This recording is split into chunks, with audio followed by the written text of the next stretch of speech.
जुड़ेंगे देहरादून की साथ। इस वक्त की बड़ी खबर देहरादून से, जब भारतीय जनता पार्टी प्रदेश कार्यालय में लगेगा सीएम दरबार। जनता दर्शन कार्यक्रम में समस्याएं सुनेंगे सीएम धामी। महीने में एक बार होगा कार्यक्रम, कैबिनेट मंत्री भी सुनेंगे जनता की समस्याएं। नवंबर में शुरू होगा जनता दर्शन कार्यक्रम। प्रदेश अध्यक्ष महेंद्र भट्ट जल्द इसका ऐलान करेंगे। बड़ी खबर देहरादून से है, जहां जनता दर्शन कार्यक्रम में समस्याएं सुनते हुए नजर आएंगे मुख्यमंत्री पुष्कर सिंह धामी।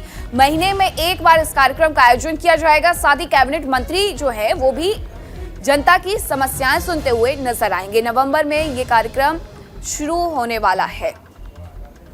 प्रदेश अध्यक्ष महेंद्र भट्ट इसका जल्दी ऐलान कर देंगे और खुद बीजेपी प्रदेश कार्यालय में ये सीएम दरबार लगेगा, जहां मुख्यमंत्री पुष्कर सिंह धामी लोगों की समस्याएं सुनते हुए नजर आएंगे। महीने में एक बार इस कार्यक्रम का आयोजन होगा, जिसमें कैबिनेट मंत्री साथ ही खुद मुख्यमंत्री पुष्कर सिंह धामी भी जनता दर्शन कार्यक्रम का हिस्सा बनेंगे और आम जनता की परेशानियां सुनते हुए नजर आएंगे, उन्हें सुलझाते हुए नजर आएंगे। प्रदेश अध्यक्ष महेंद्र भट्ट जल्द ही इसका ऐलान करेंगे। इस वक्त की ये बड़ी खबर देहरादून से है, जहां जनता दर्शन कार्यक्रम की शुरुआत नवंबर में होगी। इसकी घोषणा प्रदेश अध्यक्ष महेंद्र भट्ट के द्वारा की जाएगी। जनता दर्शन कार्यक्रम में मुख्यमंत्री पुष्कर सिंह धामी समेत केंद्रीय जो कैबिनेट के जो मंत्री हैं वो भी जनता की समस्याएं सुनते हुए नजर आएंगे।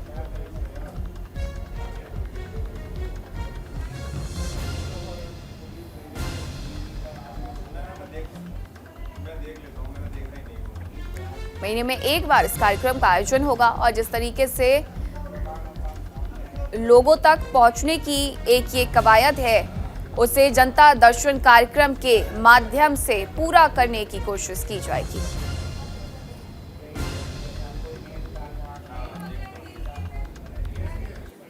और एक और बड़ी खबर आपको बताते हैं, उत्तराखंड हाईकोर्ट का बड़ा फैसला आया। विधानसभा बैकडोर भर्ती मामले में हाईकोर्ट का यह बड़ा फैसला। कर्मचारियों की बर्खास्तगी पर हाईकोर्ट ने रोक लगा दी है। सरकार के फैसले पर हाईकोर्ट की रोक। विधानसभा सचिवालय से जवाब दायर करने के लिए 4 हफ्तों का समय दिया गया है। विधानसभा बैकडोर भर्ती का जो ये पूरा मामला है, जिसमें कर्मचारियों की बर्खास्तगी हुई थी और वो सभी कर्मचारियों ने हाईकोर्ट का दरवाजा खटखटाया था और हाईकोर्ट ने ये बड़ा फैसला लेते हुए सरकार के इस फैसले पर रोक लगा दी है। इतना ही नहीं, विधानसभा सचिवालय से जवाब तलब भी किया गया है और जवाब दायर करने के लिए 4 हफ्तों का समय दिया गया है हाईकोर्ट की तरफ से। इस वक्त की ये बड़ी और अहम खबर है, जहां उत्तराखंड में बैकडोर भर्ती मामले को लेकर के लगातार आवाजें उठ रही थी। सरकार ने भी एक्शन लेते हुए ऐसी तमाम भर्तियों को, तमाम लोगों को बाहर का रास्ता दिखा दिया था, भर्तियों को निलंबित कर दिया था, भर्तियों को यहाँ पर पूरे तरीके से गलत बताया था। और अब ऐसे में जो लोग पहुंचे हुए थे उत्तराखंड हाईकोर्ट, उनको लेकर के बड़ा फैसला आया है हाईकोर्ट की तरफ से। सीधे तौर पर सरकार ने जो फैसला लिया उस पर यहां पाबंदी लगा दी गई है।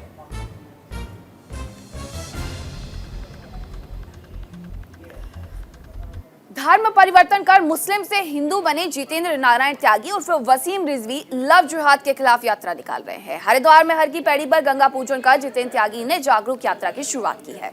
हरिद्वार से शुरू होने वाली यात्रा बद्रीनाथ तक जाएगी, जिसमें जितेंद्र त्यागी के साथ कुछ साधु संत भी शामिल रहेंगे। ऐसे में जितेंद्र त्यागी का कहना है कि सरकार से देश में एक देश एक कानून लागू किए जाने की मांग को लेकर, साथ ही लव जिहाद जैसे मुद्दों पर लोगों को जागरूक करने की कोशिश उनकी तरफ से की जा रही है।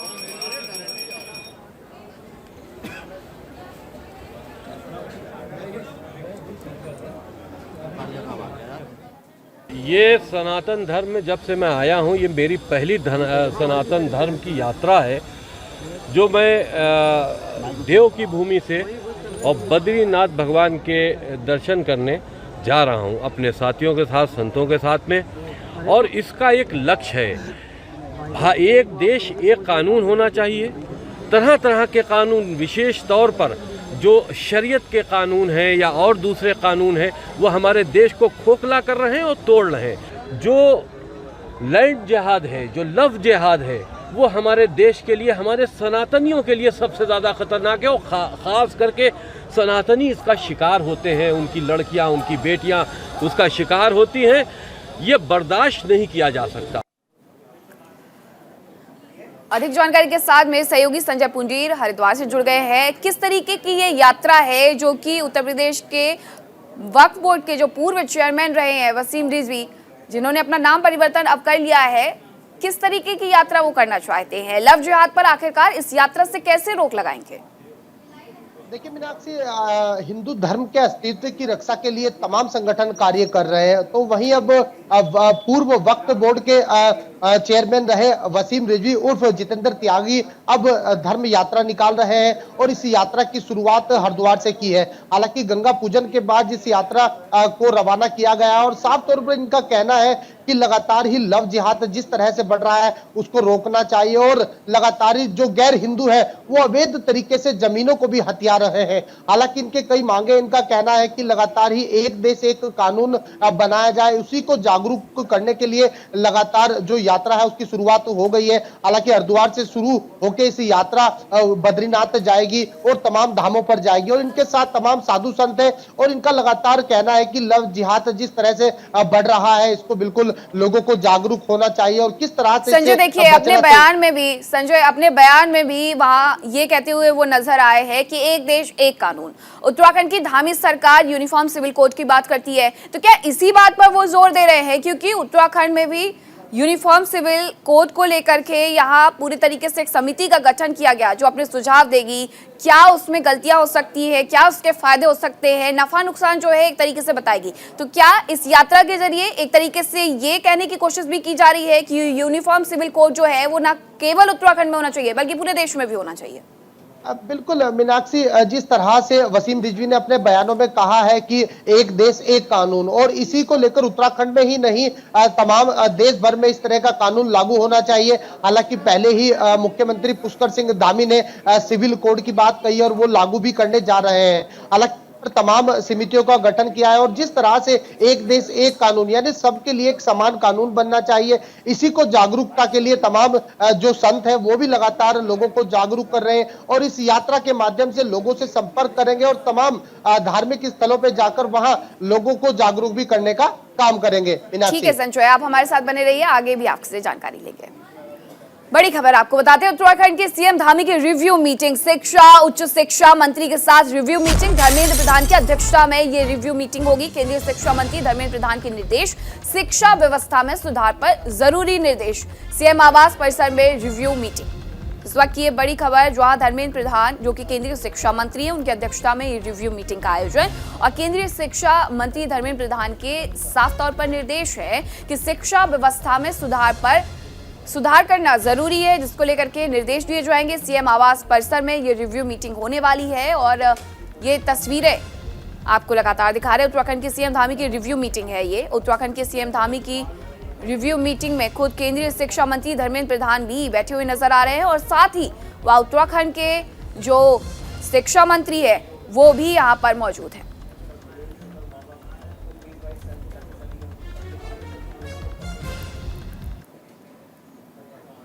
सहयोगी हितेश जुड़ गए हैं। हितेश, ये रिव्यू मीटिंग की जा रही है, केंद्रीय शिक्षा मंत्री हो या उत्तराखंड के शिक्षा मंत्री हो, दोनों ही इस मीटिंग में मौजूद है। खुद पुष्कर सिंह धामी मुख्यमंत्री भी यहाँ पर मौजूद हैं।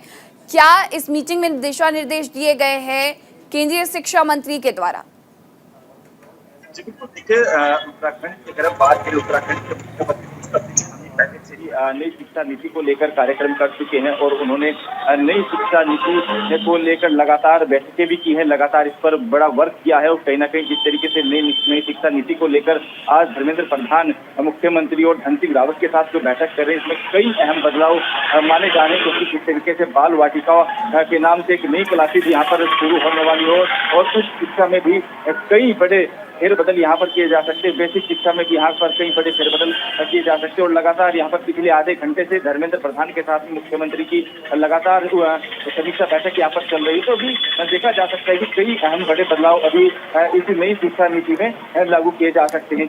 जी हितेश, देखिए जो नई शिक्षा नीति है उसको लेकर के तमाम तरीके की गलतफहमियां हैं, लोगों के मन में शंकाएं भी हैं कि आखिरकार किस तरीके से ये नई शिक्षा नीति होने वाली है। एक पैटर्न जो कि लंबे वक्त से चलते आ रहा था और अब जब बदलाव होगा तो लोग उसे कैसे एक्सेप्ट करेंगे?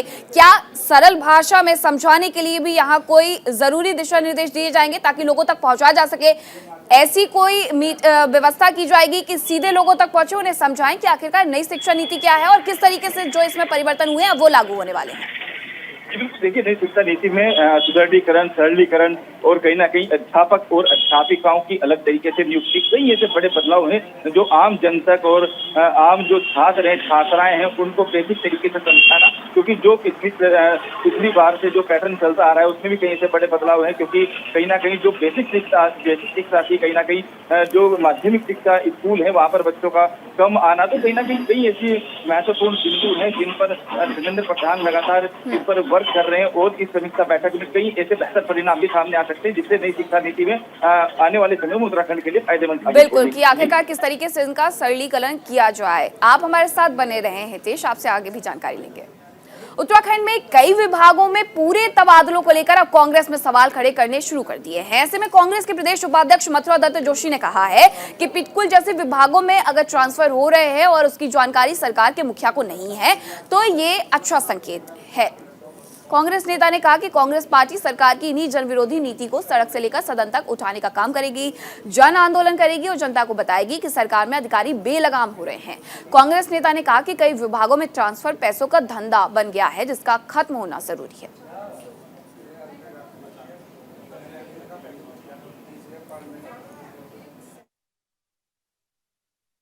देखिए, सरकार ने ट्रांसफर उद्योग खोल रखा है।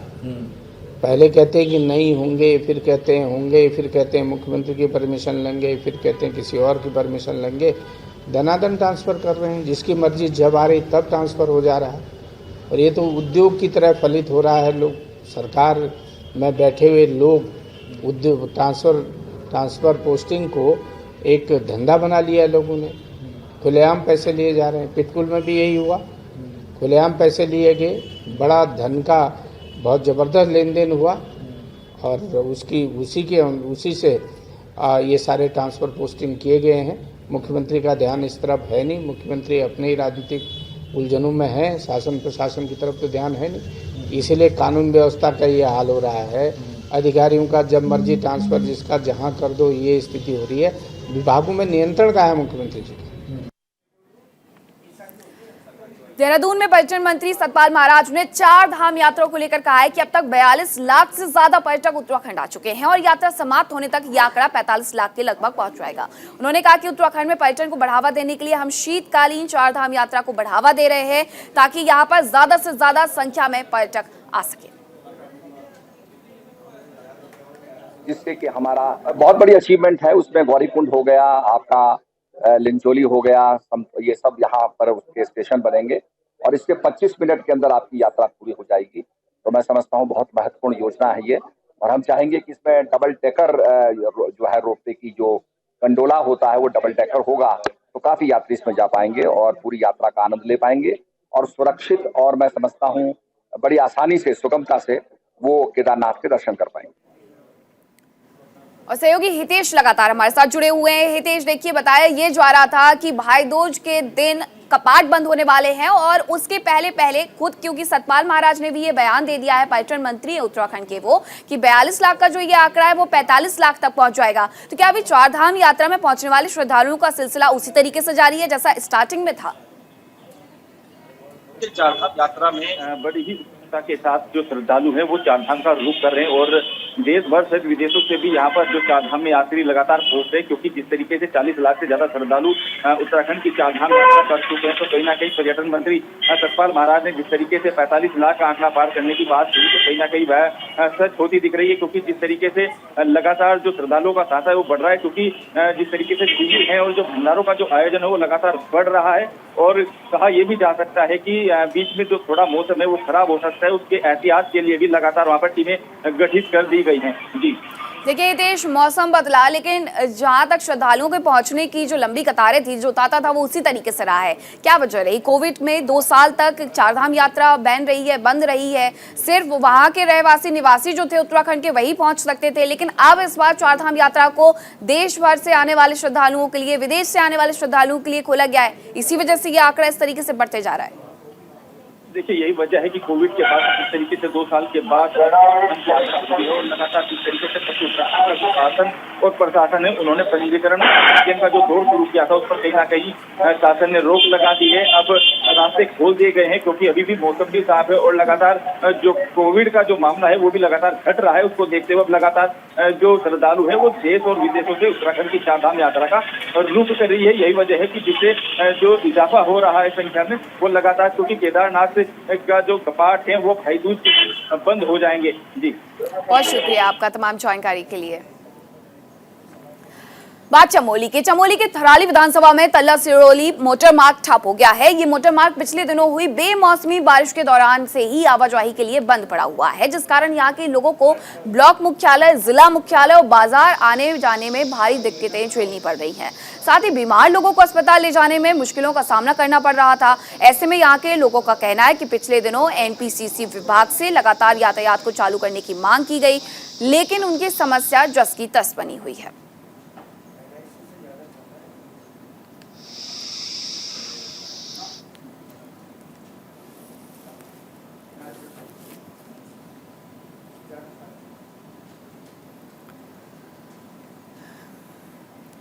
और चमोली से मेरे सहयोगी पुष्कर सिंह नेगी जुड़ गए हैं। पुष्कर, किस तरीके से यहाँ परेशानियों का सामना करना पड़ रहा है और आखिरकार विभाग कहाँ है जिनकी ये जिम्मेदारी होती है कि जब मुख्यालय से, जिला मुख्यालय से या कहीं से भी रास्ता ब्लॉक हो जाता है, टूट जाता है, तो उसे तुरंत से तुरंत बना करके दें, न जाने कब इमरजेंसी पड़ जाए। बिल्कुल, देखिए मीनाक्षी, आपने सही कहा कि विभाग कहाँ है, लेकिन सबसे बड़ी बात वही है मीनाक्षी, विभाग ने अभी तक जो है, बारिश का मौसम तो समाप्त हो गया है, लेकिन पिछले दिन जब बेमौसम बारिश हुई उसके बाद जो पहाड़ से जो चट्टानें जो खिसक रही थी, या आपने डिजिटलों के माध्यम से भी देखा हुआ, जो मिट्टी का गुबार जो है यहाँ पे निकलता है, चट्टानें टूटती है, उसके बाद जो है यहाँ पे सड़कें बंद हो जाती है।